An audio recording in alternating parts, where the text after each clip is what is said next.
Good morning, good afternoon, good evening, depending on where you are in the world. I would like to say hello. My name is Charlotte. I am a knitter from Winnipeg, Canada, just 10 minutes outside of Winnipeg, but essentially Winnipeg.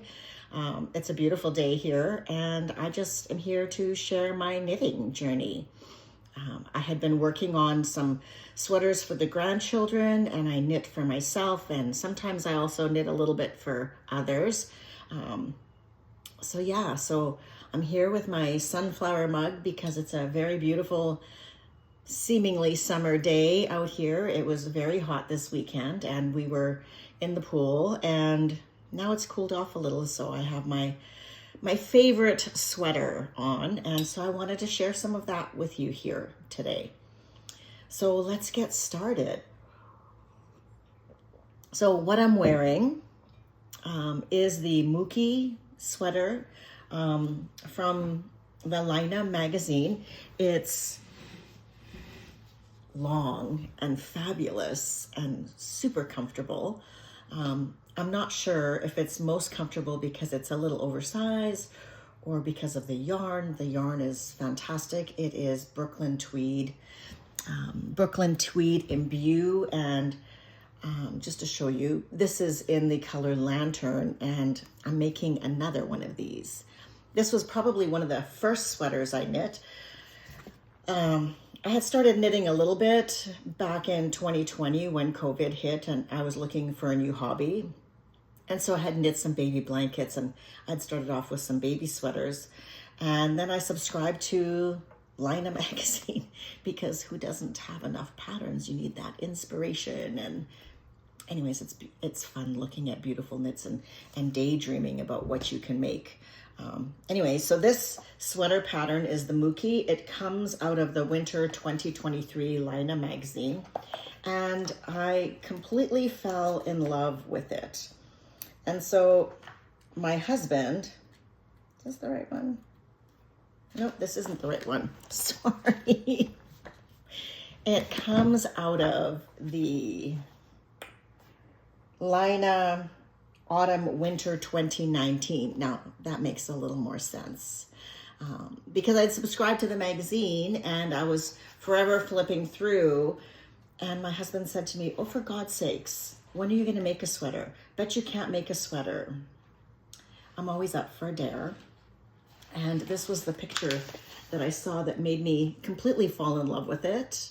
And so he essentially dared me, because I was accumulating magazines, he dared me to make 3 sweaters in 1 year. And so this was one of the first ones I made. I don't think I swatched, I can't remember. But I did it according to pattern guidelines. I believe I made the size 5 because I wanted a little bigger. I think I'm always a little scared of making it tight. I don't like tight knits. I don't like anything tight to my body. And then, of course, depending on how I wash and either lay it out or hang it up, sometimes if I'm in a rush and I want it, we have a towel warmer in the bathroom, and so I just throw a towel over it, turn the towel warmer on, and then put my sweater on it. And so what ends up happening is it stretches a little bit more, maybe making it a little bit longer. But anyways, you can see based on how pilled it is. I've only ever de-pilled this once. I washed it probably a year after wearing it. I'm not precious with it. I wear it all the time. It's my go-to in the house in the winter. It's cold here in Winnipeg, Manitoba, Canada. So I wear it around the house a lot. And in the summer it gets really hot here. So we have our air conditioning turned down. I like to sleep when it's cooler. So we generally keep our air conditioning on a fair bit. And so I wear it during the day over a tank top like I am now, and just sort of pull it off when I get a little warm, or if I'm cooking, or if I go outside, or anyway. Yeah, so this is this is most definitely my most worn knit. I probably have of my own maybe a dozen sweaters that I've knit, and this is by far my most worn. So it's knit on 4.5 millimeter needles. It has this beautiful raglan slip stitch pattern that travels down the rest of it. And then the split hem, which I modified it a little bit. I made the back hem a little bit longer. And I probably made the body a little longer because I wanted it oversized, and it's fabulous. The thing that I've been regretting though is that I just did a regular cast off bind off, and the neck is a little bit big for my liking. Again, makes for a sweater that's fabulous for around the house because I'm not precious with it. But I've been thinking I really want maybe a one size smaller, and I want to do the beautiful sewn bind off because, oh my gosh, it's taken me 5 years of knitting, and I think I knew about it, I heard about it. It felt like a little brain puzzle. You know, I sometimes feel like I have a little bit of dyslexia because I can't seem to keep track of, 1, 2, 3, 1, 2, 3, or in this case, I guess 4 steps to the stitch. So I haven't really done a lot of the Italian bind off in the past, but I did it on one of my grandchildren's sweater, and I love the clean look of it. So I thought I need to make another one. So here I am. I casted this on, I don't know, about a week ago, I guess. And so it's the same yarn, the same Brooklyn tweed, this time in the lantern, but it's the Brooklyn tweed imbue. It's beautiful.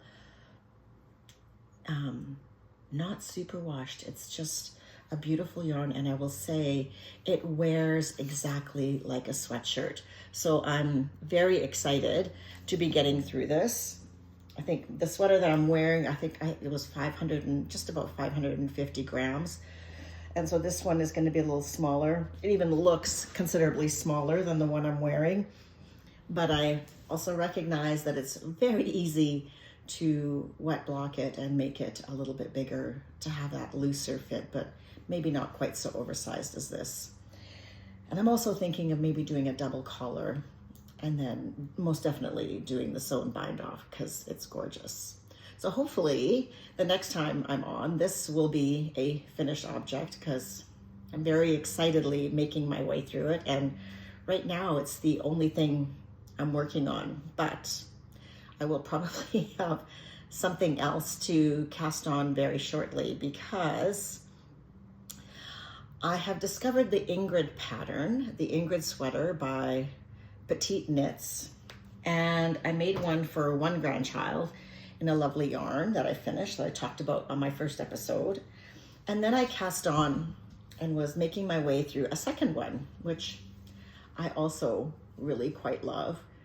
And the yarn is just delicious. It is an Irish yarn. It is Irish artesian yarn in this beautiful green color and this beautiful nap. It's just lovely. It's lovely to feel. It feels like a comfortable sweater. In fact, it was funny when I was showing my stepson, because I was making this for his little boy, so for my grandson.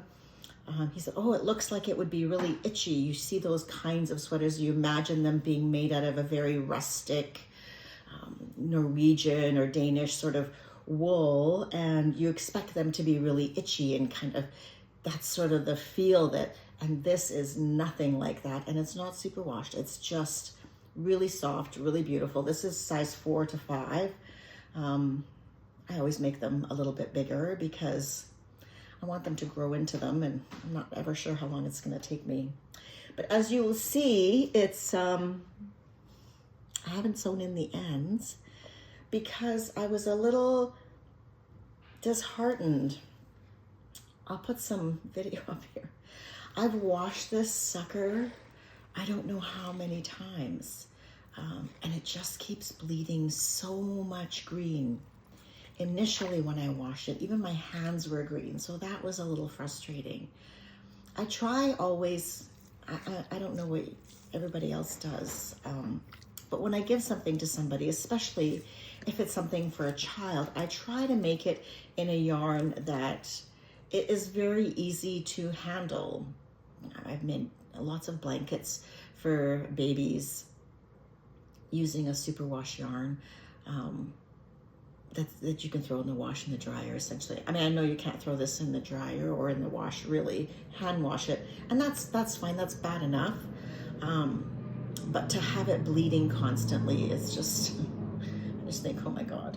Then if they happen to throw it in a wash by accident, not only have they ruined a sweater, but then they've also turned everything in that load green. So that is not a good thing.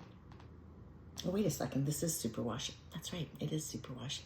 There we go. That's why I used it, because it's luscious, it's beautiful, and it doesn't look like you expect a superwash to look, because it looks like it has that rustic feel.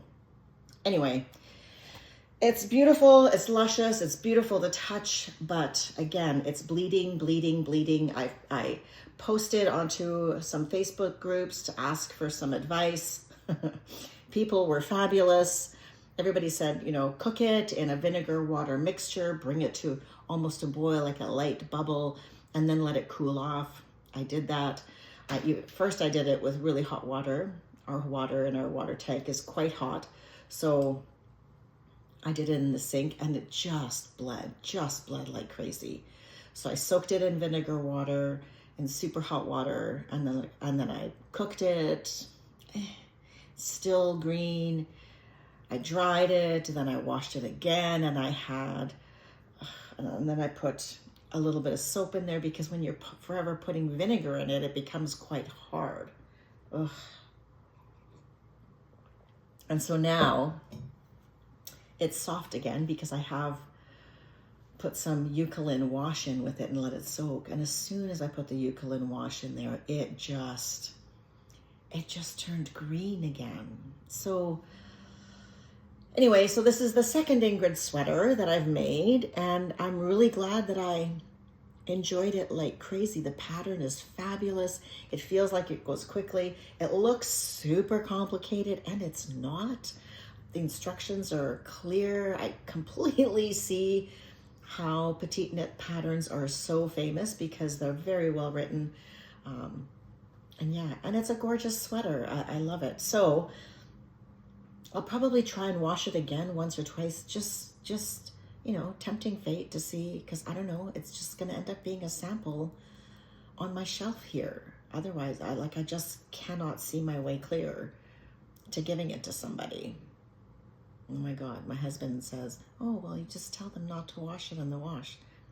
I'm thinking, yeah, and if it ends up in there by accident, all of a sudden, it's St. Patrick's Day, so that just would not be good. Anyway, I know I would be upset if somebody did that to me. I know it's not doing it to somebody, but if that happened to me. So I'm not so eager to give it away to somebody and have them do that. So what I do have is, we have a yarn shop. I try to shop local now. I mean, I have bought a lot of stuff. One of my favorite yarns has always been Miss Babs in the States, and a few others. I'm a bit of a yarn whore. But I've been trying to shop more local, so I have been buying things primarily from, we have a shop in Toronto called the Knitting Loft, and they have a fabulous supply of yarns. So I had initially bought 2 of these and 2 of these from the Wandering Flock, and they're American, but they're really beautiful, and they're so soft. Just, yeah, snuggle up to them kind of soft. So I thought I didn't have quite enough. This sweater that I made for the grandson, I think I used 3 skeins or 3.5 skeins. So I didn't know if I always have to have a little extra. So I had 2 of each of these. And so the Knitting Loft had a sale on a couple weeks ago. And so I added to my stash, and I thought I'll make one for the grandson in this beautiful blue. This is navy, extra fine merino. And it is, again, I don't know if it's gonna bleed. It looks like it might be a little bit washed out enough. Hopefully it won't. I haven't had very many things bleed. I do, especially if I'm making it for someone else, I wash it first. And I have this gorgeous Unicorn Magic, which has these beautiful little flecks in it.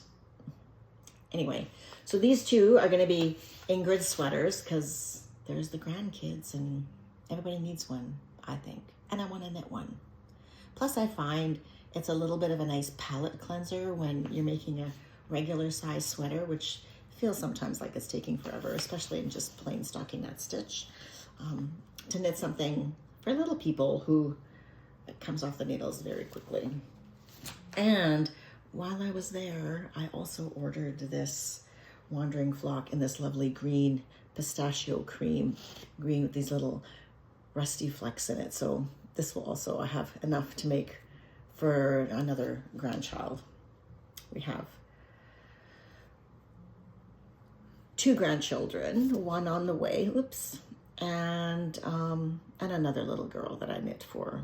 That's also, she's 6.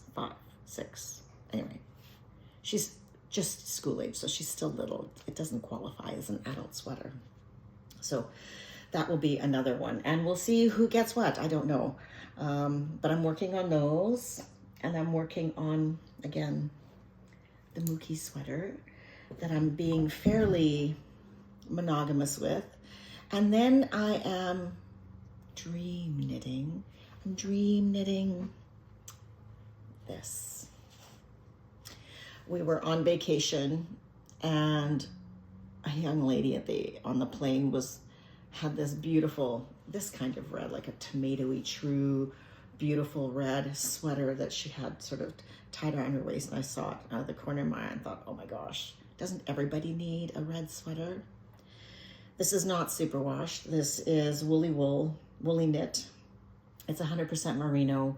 It's not superwashed.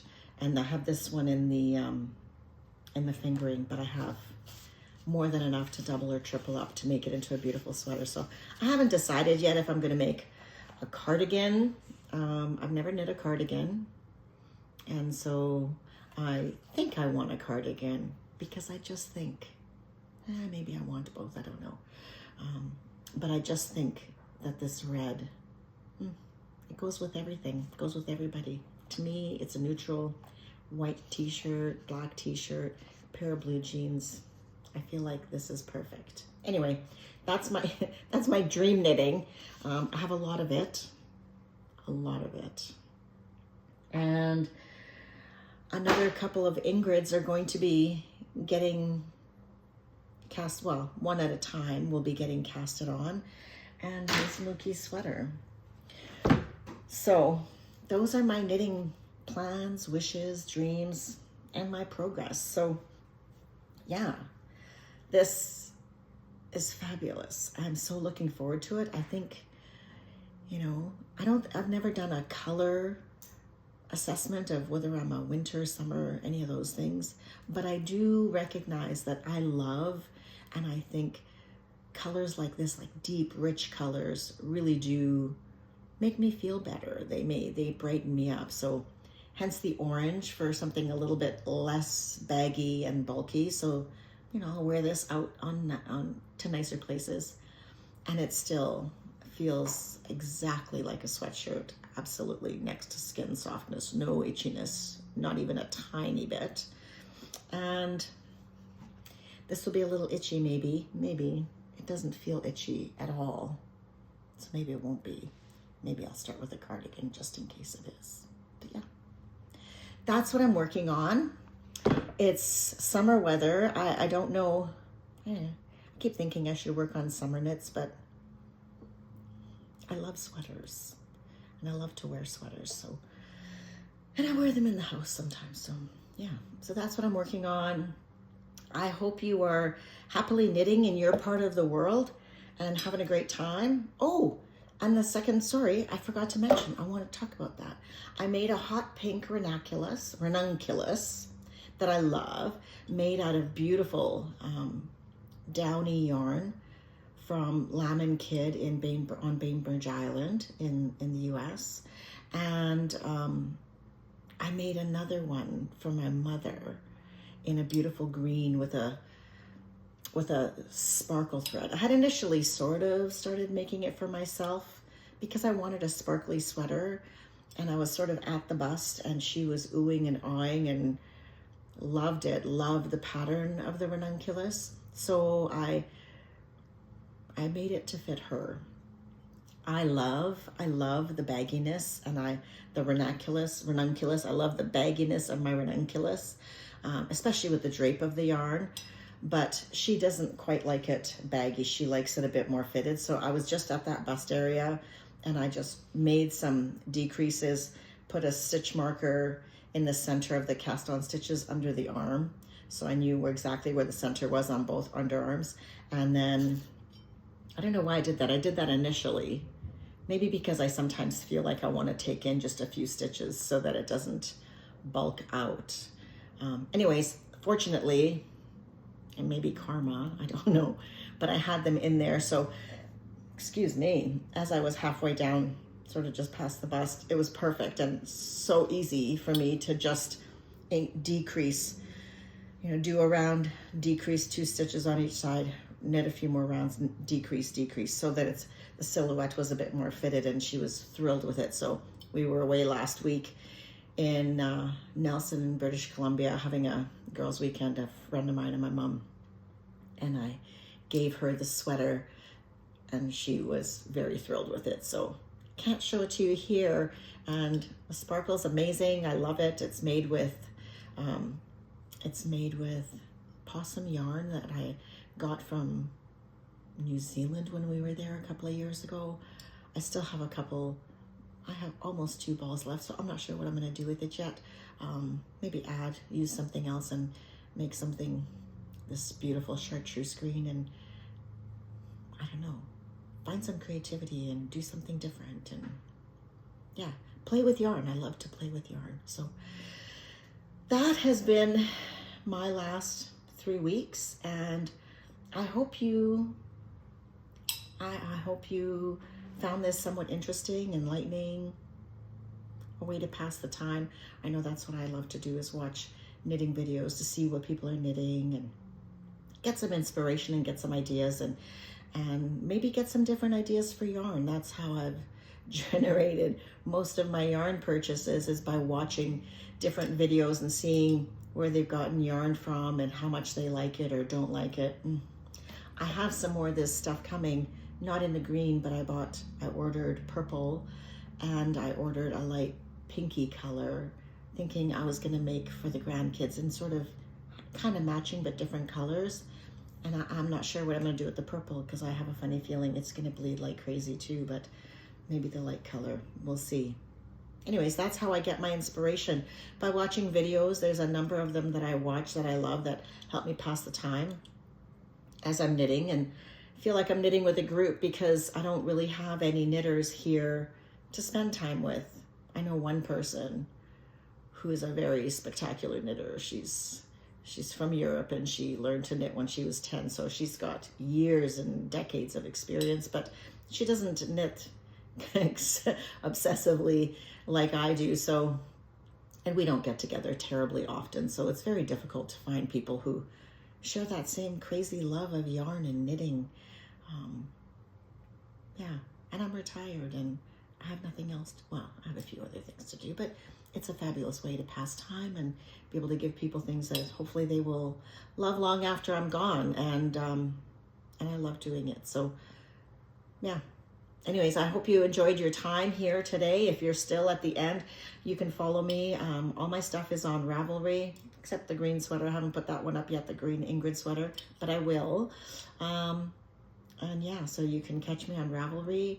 I'm also on Instagram. I don't post as frequently as I might or should, but I definitely have most of my projects up there that I post to share with people. And the links to that will be below. So, and all the links to all the information here will be below as well. Anyways, thanks for sticking around if you're still here. And we'll see you in another few weeks. See where I get to on my Mokki. I think it's Mokki.